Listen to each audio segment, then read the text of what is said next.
الرحيم. الحمد لله الذي أرسل رسوله بالهدى ودين الحق ليظهره على الدين كله وكفى بالله شهيدا. والصلاة والسلام على رسول الله وعلى آله وأصحابه ومن والاه. Tuan-tuan, puan-puan, muslimin, muslimat, mukminin, mukminat sekalian jemaah dirahmati Allah sekalian. Alhamdulillah kita bertemu lagi pada malam ini untuk siri kuliah At-Tartil, Tarannum Murattal, Asbabun Nuzul dan pembincangan ayat. Tuan-tuan, sambungan kepada surah Ghafir, surah Ghafir ayat 67 dan seterusnya. Muka surat 475. Kita baca dulu sama-sama tuan-tuan. A'udzu billahi minasy syaithanir rajim.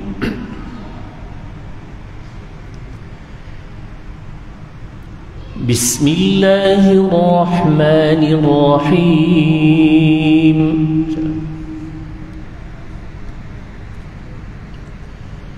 Alhamdulillahi rabbil alamin.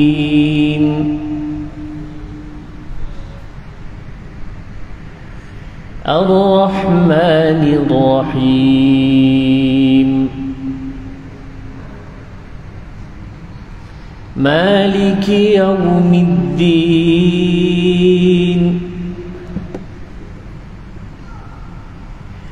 إياك نعبد وإياك نستعين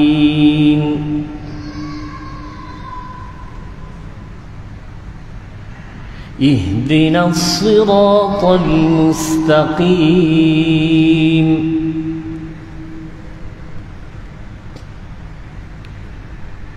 صراط الذين أنعمت عليهم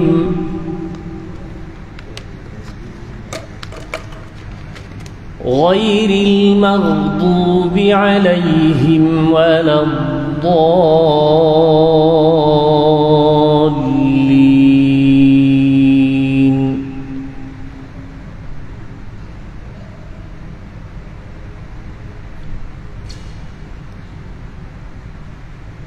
بسم الله الرحمن الرحيم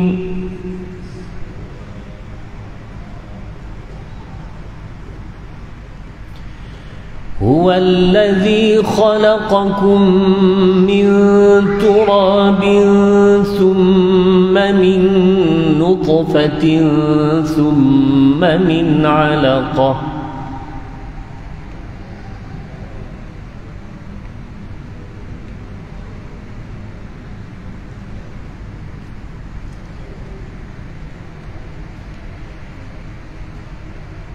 ثم من علقة ثم يخرجكم طفلا ثم لتبلغوا أشدكم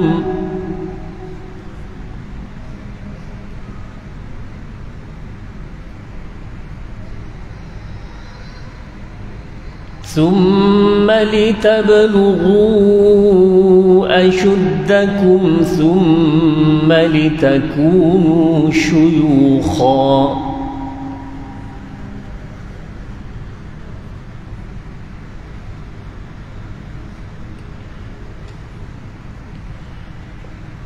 ومنكم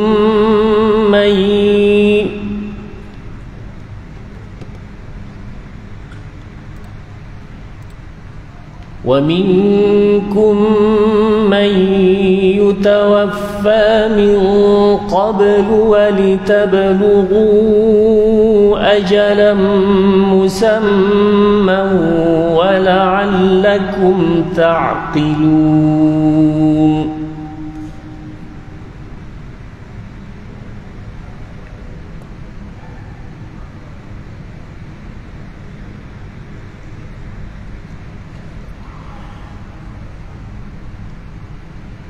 هو الذي يحيي ويميت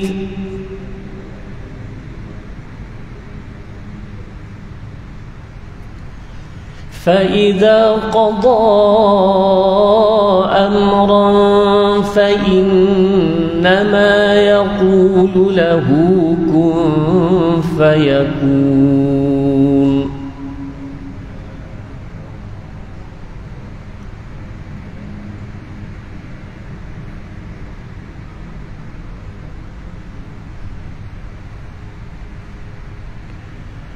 ألم تر إلى الذين يجادلون في آيات الله أنى يصرفون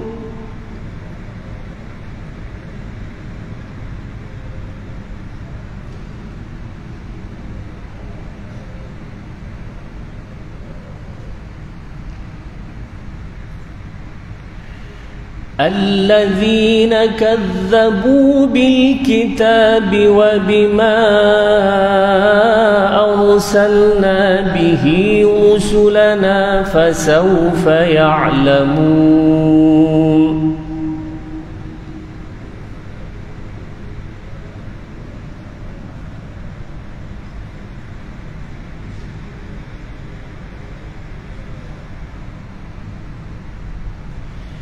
إذ الأغلال في أعناقهم والسلاسل يسحبون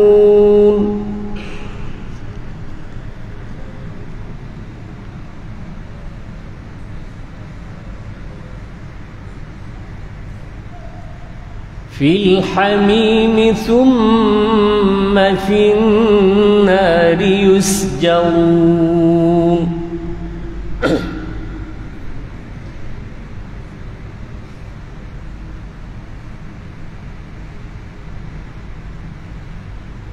ثم قيل لهم أين ما كنتم تشركون من دون الله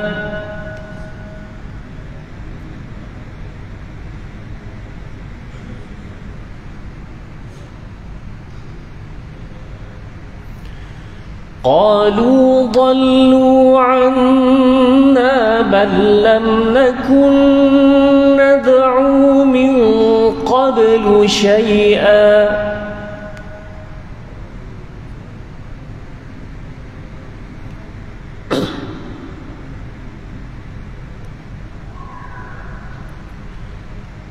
كذلك يضل الله الكافرين.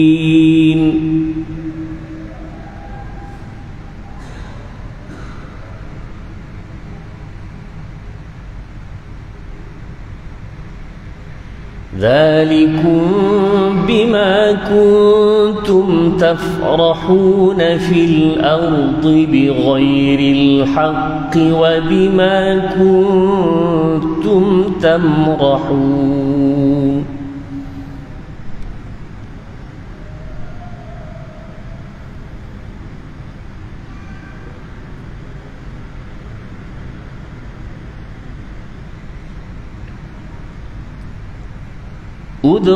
ادخلوا أبواب جهنم خالدين فيها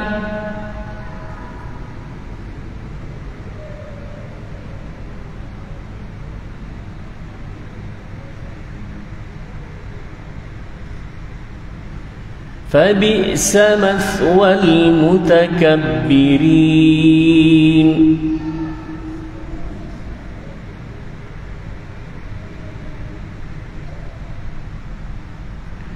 فاصبر إن وعد الله حق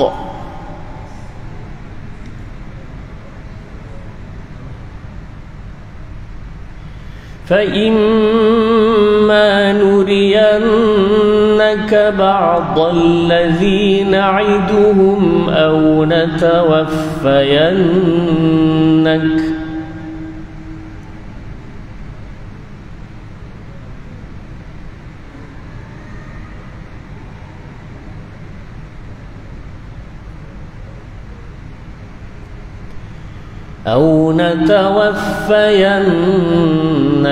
فإلينا يرجعون.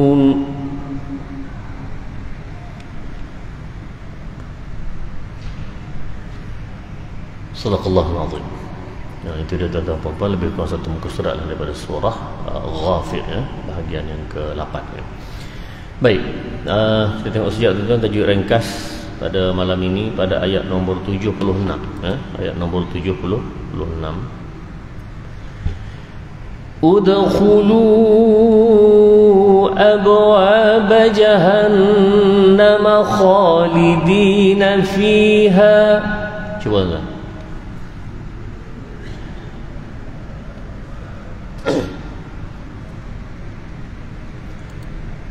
Baik, perkataan ini kita baca udkhulu. Nah, udkhulu abwaab jahannam, masuklah kamu di dalam pintu neraka jahannam. Baik, pada huruf alif ini tidak ada tanda. Nah, dia nak baca macam mana tu, baca ad ke id ke ud ke? Tadi kita baca ramai udkhulu. Baik, soalannya mana kita tahu itu u? Mana kita tahu itu udkhulu, bukan i, bukan a. Maka tuan-tuan, kaedahnya ada dua, ya, ada dua caranya. Kaedah yang pertama ialah kita belajar bahasa Arab. Belajar bahasa Arab. Mungkin kita kata, Allah Ustaz, tak sempat lah, nak mula semula bahasa Arab ni. Kita pula dulu tak pernah belajar pun sekolah agama, sekolah Arab, tak sempat nak belajar bahasa Arab ini tuan-tuan. Maka nak mula semula tu lama lah tu. Tak tuan-tuan, belajar bahasa Arab di dalam perkataan-perkataan yang seperti ini, yang berada di awal ayat. Ini kan di awal ayat, ada ini hujung ayat ni, kemudian di awalnya ialah udkhulu ini. Yang seperti ini dalam Quran lebih kurang 20 kali. Lebih kurang 20 kali. Dengan erti tuan-tuan, kalau belajar pun sekejap je, satu kuliah pun tak sampai, ya, sekejap je. Jadi dengan sebab itu boleh sahaja belajar bahasa Arab untuk perkataan seperti ini. Udkhulu, uqtulu, yang sepertinya ittabi'u, istikbar dan lain-lain lah. Yang seperti ini boleh dipelajari. Baik. Jadi kalau belajar bahasa Arab, dakhala, yadkhulu, udkhul. Orang Arab memang tak akan baca lain dah. Mesti udkhul, masuklah. Bila dalam keadaan ramai jamak begini, maka dia udkhulu al-ittisali wal jamaah, maka dia kena baca udkhulu. Jadi Arab tidak akan bertukar. Baik, itu satu. Kaedah yang kedua ialah tuan-tuan, ini biasa digunakan dalam masyarakat kita lah, masyarakat Melayu, melihat kepada huruf ketiga. Kita bilang tuan-tuan, alif, dal, kha, huruf ketiga. Huruf ketiga kha ini, yang tuan-tuan perlu ingat satu ini sahaja. Bila huruf ketiga baris hadapan, maka secara automatik alif pun baris hadapan. Secara automatik hadapan sama hadapan. Jadi udkhu, ya, khu u, dia khu dengan u, udkhu secara automatik. Ada. Yang lain tuan-tuan tak payah ingat. Sekiranya kha ini baris di bawah atau baris di atas, maka secara automatik alif baris di bawah. Tak payah hafal lah. Mana kalau kha itu baris di bawah jadi id.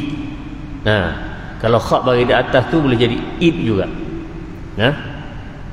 Jadi yang tuan-tuan perlu ingat hanya baris hadapan sama dengan baris hadapan. Itu saja, memadai.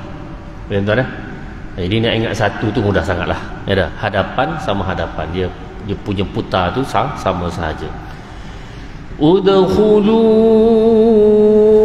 abwaab jahannam. Cuba.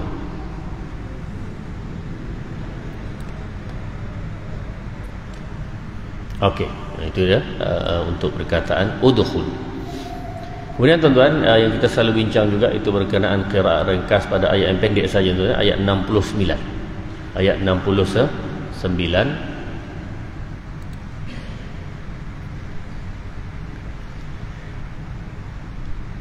Alam tara ila alladhina yujadiluna fi ayatillahi anna yusrafun. Cuba tuan.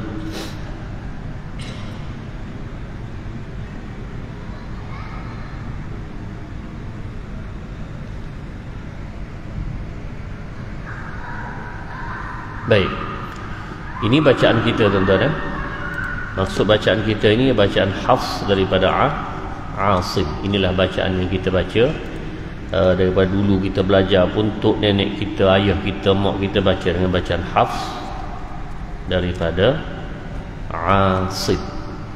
Baik, kemudian tuan-tuan, kita nak baca satu bacaan lain yang juga bacaan Rasulullah sallallahu alaihi wasallam pada ayat ini, ayat nombor 69 ini, bacaan Warsh daripada Nafi'. Bacaan Warsh daripada Nafi'. Bacaan Warsh daripada Nafi' ini ada 3 tempat berubah Ustaz tanda gitu tuan-tuan. Yang pertama ialah fi dibaca dengan 6 harakat. Satu. Kemudian tu juga dibaca 6 harakat. Mat badal tu Warsh membaca dengan boleh baca 6 harakat. Jadi 2 6 lah. Fi ayatillah. Cuba tuan-tuan.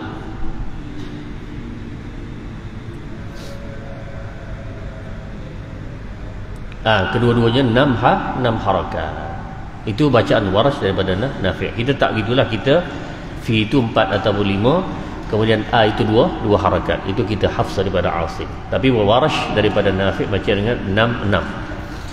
Kemudian anna dibaca dengan taklil. Cuba anna, cuba tuan. Itu tegak kan, anna dengan fathah. Kemudian anna sengit sikit. Anna itu taklil dia panggil, bacaan Imam Warsh. Baik, kita cuba.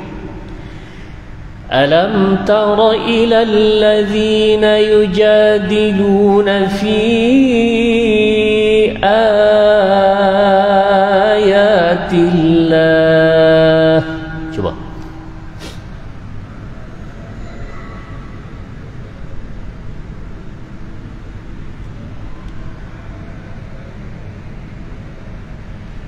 Anna yusrafun.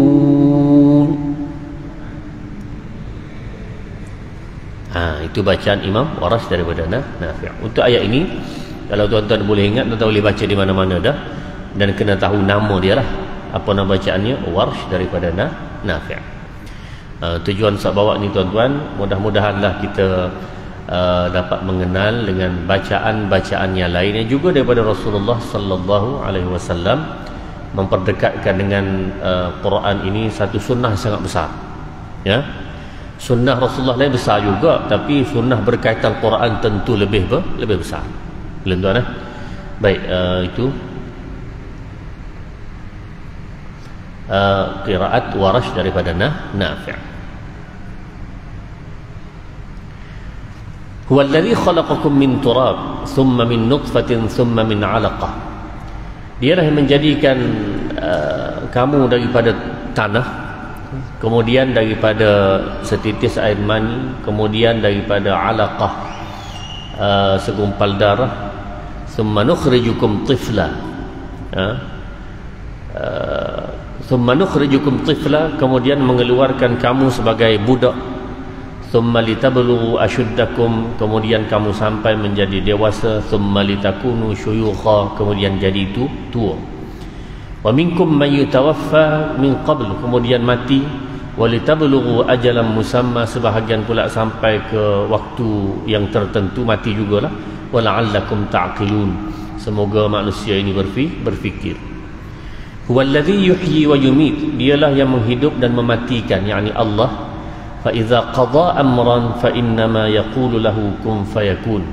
Apabila ditentukan satu perkara, hanyalah Allah berkata kun fayakun, jadi maka jadilah ia. Alam tara ilal ladzina yujadiluna fi ayatillahi anna yusrafun. Adakah kamu tidak melihat kepada orang suka membantah tentang ayat-ayat Allah? Anna yusrafun, bagaimana mereka dipalingkan. Alladzina kadzabu bil kitabi wa bima arsalna bihi rusulana, yaitu orang-orang yang membohongi tentang kitab Allah. Wa bima arsalna bihi rusulana, dan apa yang kami utuskan kepada rasul-rasul kami. Fasawfa ya'lamun, tentulah mereka akan mengetahuinya satu hari nanti, yakni di akhirat. Kalaupun tidak di dunia, di akhirat adalah pasti. Idal aghlalu fi a'naqihim, mereka akan diikat, dibelenggu dengan rantai, maka akan diseret. Wassalasilu yushabun fil hamim, dalam air yang menggelegak mendidih. Fin nari yusjarun, dan dalam azab yang sangat dahsyat.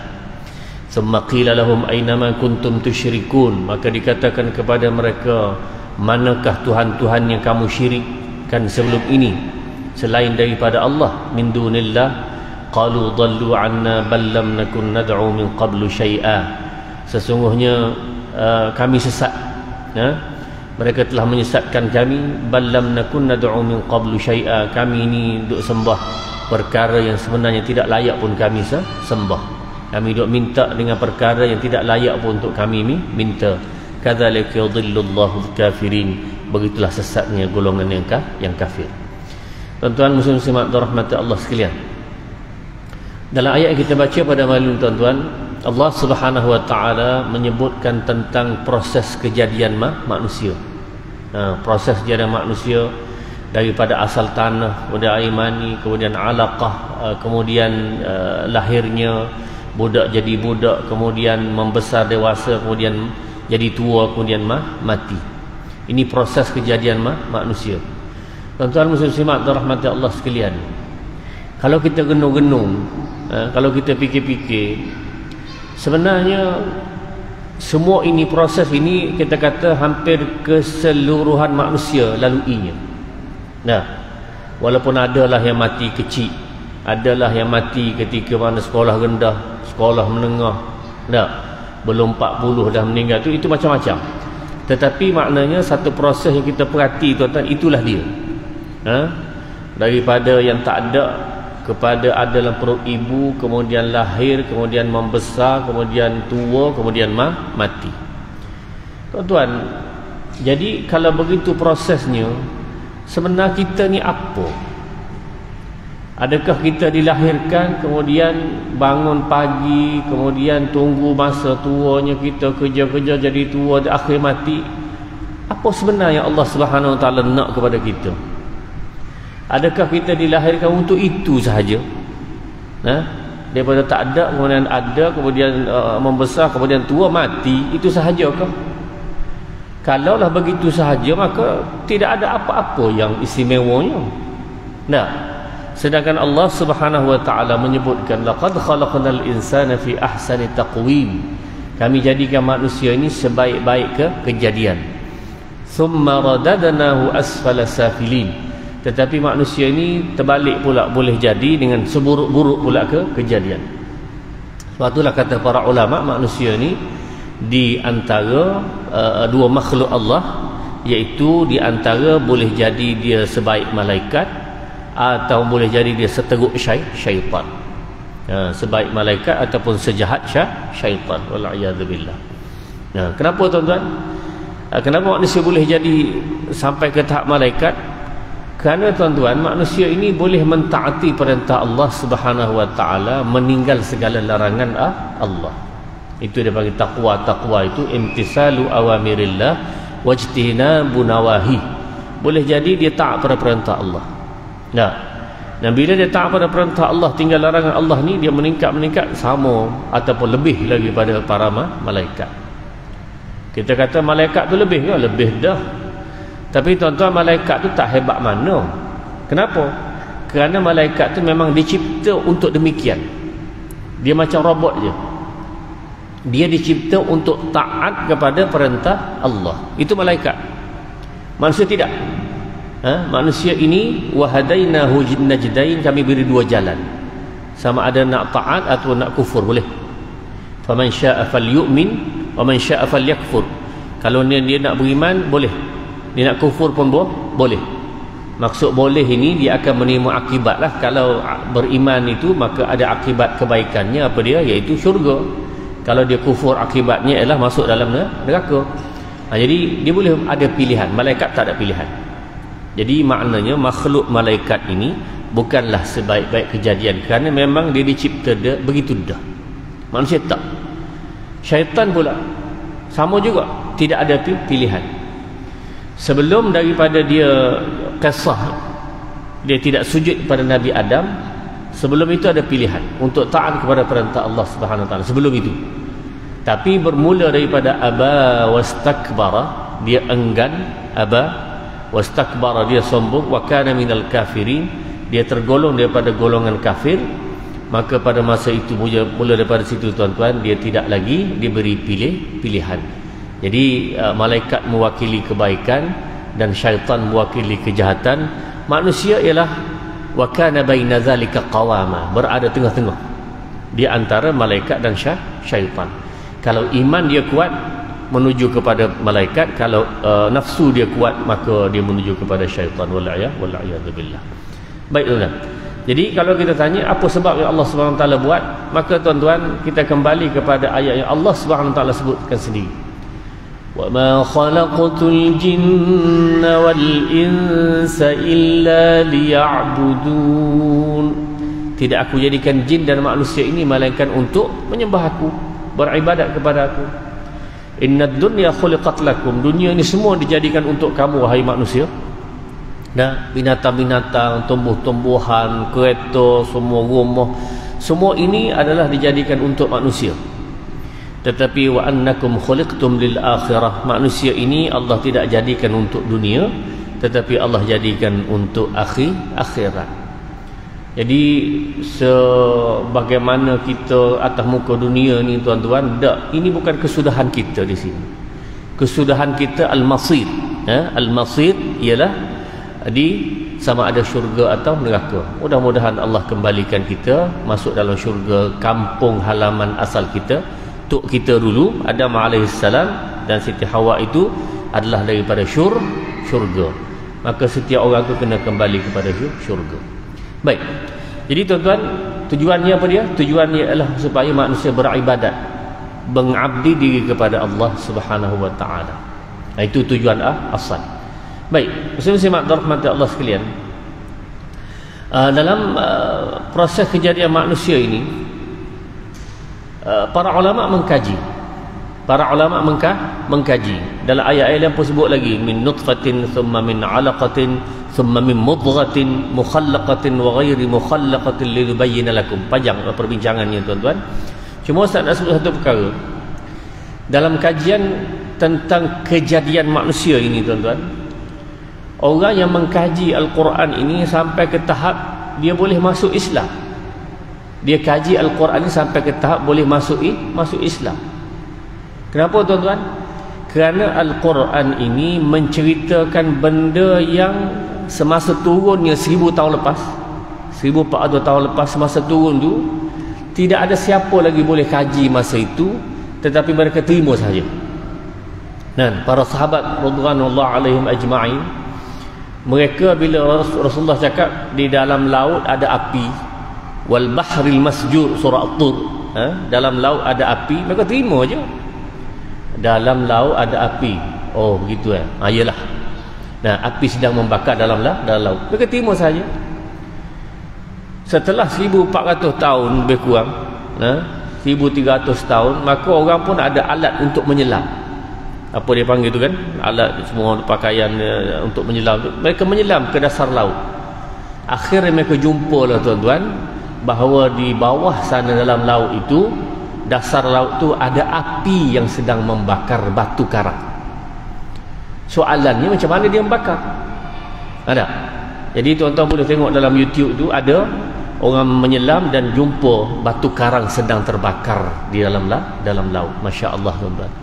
Jadi yang ini siapa kata? Allah kata pada zaman manusia tak boleh kaji lagi masa tu, tak boleh jumpa lagi.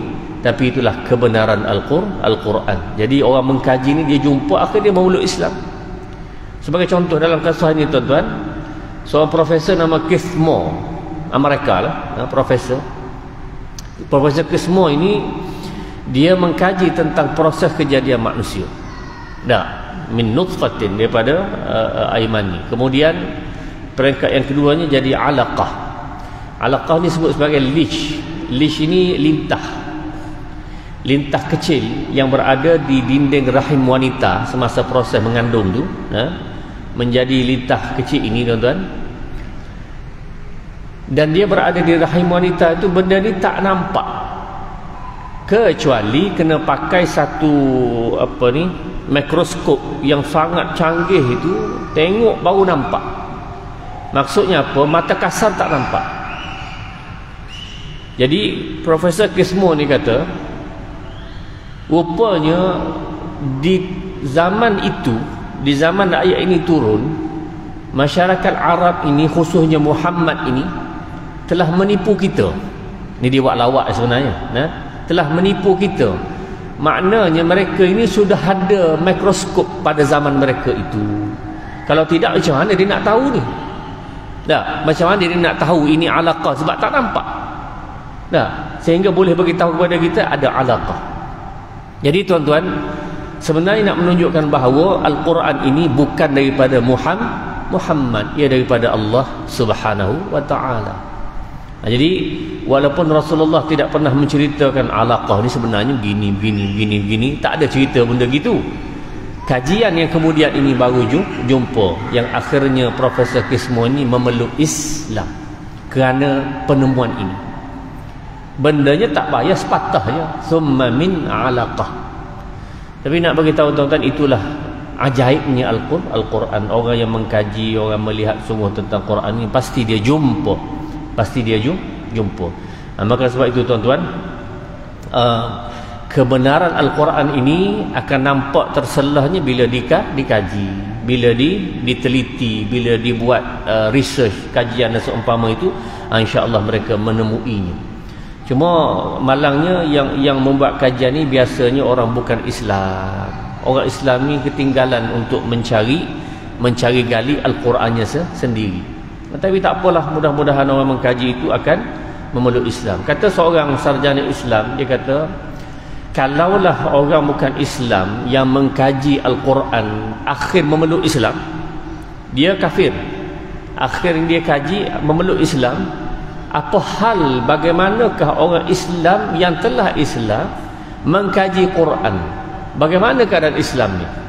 Tentulah bertambah keimanannya kepada Allah Subhanahu wa ta'ala. Yang bukan Islam boleh jadi Islam kerana kaji Quran. Yang dah Islam, tentulah lebih hebatlah lagi. Boleh tuan-tuan? Jadi maksudnya apa?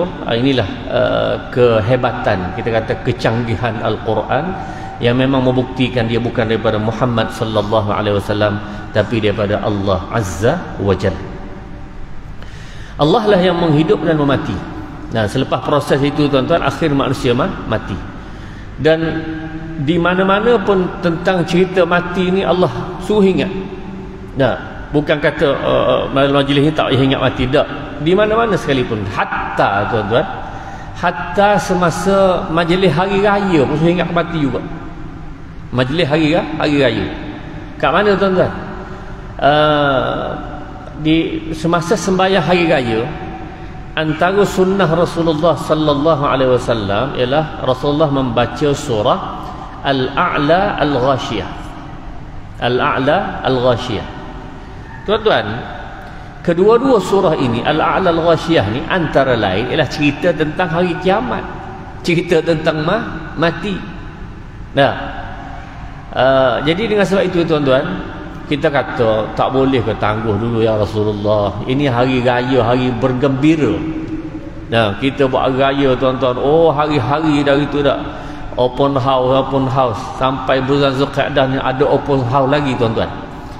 Ustaz nak cakap gini tuan-tuan, open house tu buatlah, tak ada masalah. At'imut ta'am, berilah makan kepada manusia, orang Islam, orang bukan Islam pun boleh diajak, beri makan, tak ada masalah. At'imut ta'am itu satu sunnah Rasulullah sallallahu alaihi wasallam. Cuba janganlah Zulqa'dah ni nama sambutan open house hari raya lagi, tak payahlah tuan-tuan. Tak ada dah hari raya tu. Hari raya dah sehari saja. 1 Syawal itu hari raya. Lepas itu sepatutnya jamuan open house sahaja.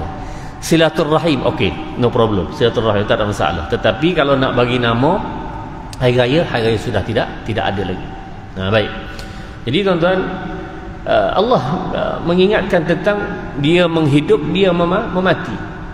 Samalah juga Allah Subhanahu wa ta'ala mengingatkan manusia di mana-mana tempat bahawa manusia pasti akan mati. Fa idza qada amran fa innama yaqulu lahu kun fayakun. Apabila Allah nak menghendaki sesuatu, hanyalah Allah mengatakan kun fayakun. Hanya mengatakan kun, jadi maka jadilah ia. Tuan-tuan, ya, di zaman ini yang kita kata budak zaman TikTok, zaman Instagram ke Twitter, tak apa nama lagi semua tuan-tuan ya. Zaman sekarang ini, oleh kerana zaman sangat terbuka ini, orang pertikaikan macam-macam, mempertikaikan macam-macam. Kata kalau Allah kata kun fayakun, jadi dan maka jadilah ia, kenapakah Allah tidak kata kepada orang-orang yang duk buat jahat, duk tipu orang, duk rasuah orang, duk segala-gala lah kejahatan, bunuh orang apa semua tu, kenapa Allah tidak kata kun fayakun? Sedangkan dalam ayat mengatakan kalau Allah nak pasti jadi begitu. Kenapa tuan-tuan? Baik tuan-tuan muslimat rahmatullah, saya nak jawab dalam hal ini. Sebenarnya tuan-tuan, Allah Subhanahu wa taala menceritakan kudrah dia, kekuatan dia, kekuasaan dia. Kalau aku nak, aku kata kun fayakun. Boleh ke tidak tuan-tuan? Kalau Allah Subhanahu wa taala nak tukarkan apa depan kita ni jadi benda lain, boleh ke tidak? Katakanlah ni laptop ustaz ni rasa ni, nak makan, tukar jadi mi goreng, boleh ke tidak? Boleh. Itu kuasa Allah Subhanahu wa taala. Tidak ada siapa menafikan kuasa itu. Tetapi tuan-tuan, adakah Allah buat begitu? Tiba-tiba je menjadi begitu? Jawapannya tidak. Tidak setiba-tibanya laptop ini akan jadi mi goreng, tak ada.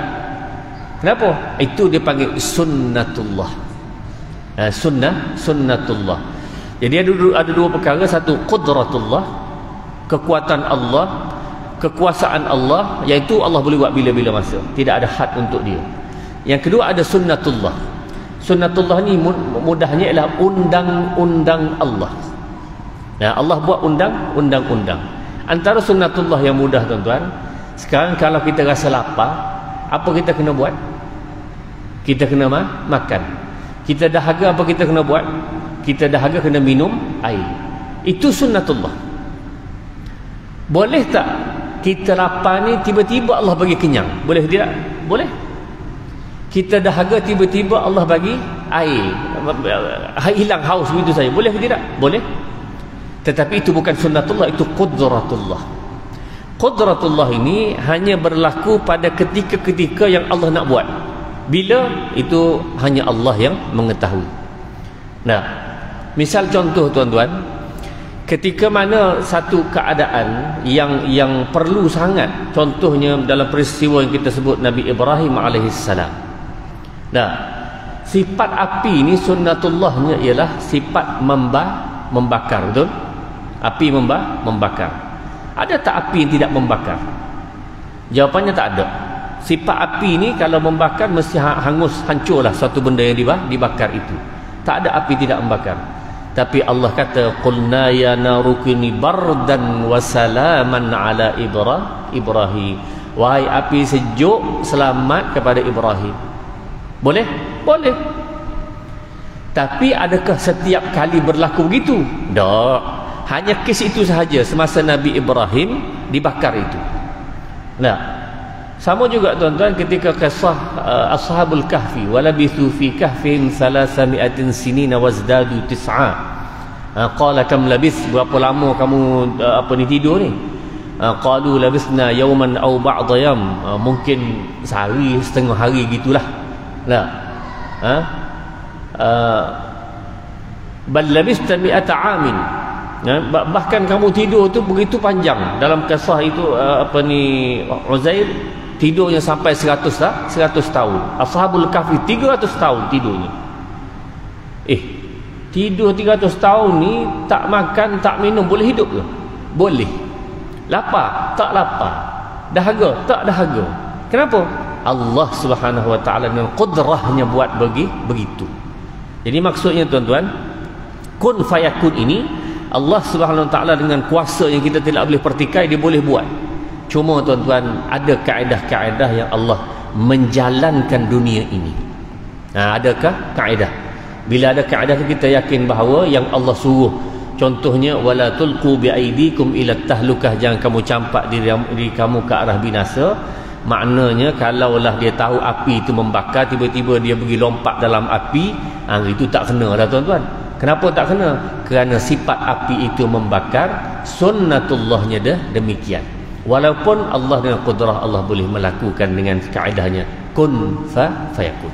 Boleh tuan jadi dengan sebab itu mudah-mudahan kita dapat sama-sama belajar tuan-tuan, walaupun beberapa ayat saja kita baca pada malam ini, dengan tujuannya untuk kita meyakini bahawa hidup atas muka dunia ini adalah satu proses, yang proses ini tidak akan berakhir tuan-tuan, berakhir dengan mati, tetapi rupanya selepas mati itu ada kehidupan yang lain. Itulah yang kita sebut khalidina fiha abada, khalidina fiha abada, hidup yang sebenarnya di akhirat kelak, sama ada syurga atau neraka. Semoga-moga Allah Subhanahu Wa Taala selamatkan ustaz dan tuan-tuan semua. InsyaAllah kita jumpa lagi lah pada pertemuan akan datang. Aqulu qawli hadza wa astaghfirullahal azim li wa lakum. Bismillahirrahmanirrahim. Alhamdulillahi rabbil alamin, wassalatu wassalamu ala asyrafil anbiya'i wal mursalin wa ala alihi wa sahbihi ajma'in. Allahumma inna nastaudi'uka ma 'allamtana bih. Ya Allah, kami simpankan kepadamu segala ilmu yang kamu ajar kepada kami. Farduthu ilaina waqta hajatina ilaih, dan kembalikanlah ilmumu ini ketika kami perlu untuk menggunakannya. Wala tunsina, wa sallallahu ala sayyidina Muhammadin wa ala alihi wa sahbihi wa sallam. Walhamdulillahi rabbil alamin. Taqabbalallahu minkum.